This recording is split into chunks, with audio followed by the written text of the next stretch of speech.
Adesso il Palio ha abbassato le tende, spento le luci e sta cercando di mettersi una camera della memoria per ricordare, per rendere vivo quello che sarà il ricominciare, il tornare a essere insieme. Il teatro, sai, è luogo di contatto per eccellenza, è luogo di corpi, è luogo di fatica, di odori, di azioni. E quindi in questo momento il Palio, come tutto il teatro, sta soffrendo molto.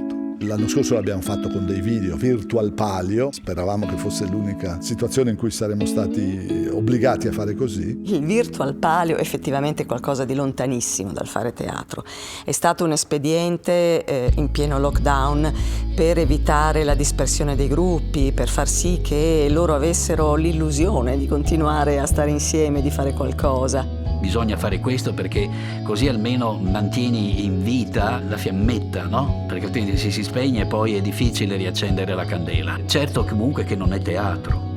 Il Palio fatto a distanza non è possibile.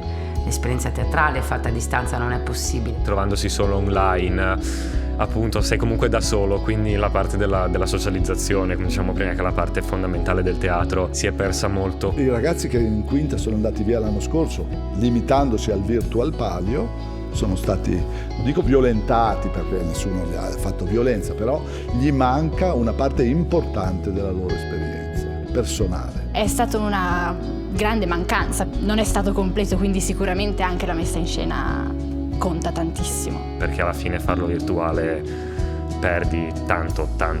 Sicuramente quando manca, no? Una cosa, ti accorgi di quanto ti era necessaria. C'è molta consapevolezza adesso, soprattutto nei ragazzi che hanno fatto tutto il percorso anche online, hanno avuto un coraggio e una forza di volontà e adesso tu vedi che sono cresciuti, tengono questo progetto come oro.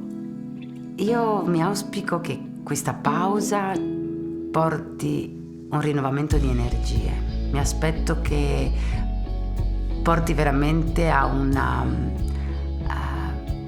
crescita di necessità. Mi sembra che sia importante che sempre dalle cose che accadono si trovi poi una strada per far sì che ti insegnino qualcosa, anche se è stato devastante. Sono come delle braccia adesso il Palio che stanno lì sotto, ma sono anche sicura che appena si potrà mettere anche una piccola fiamma vicino, esploderà tutto come prima.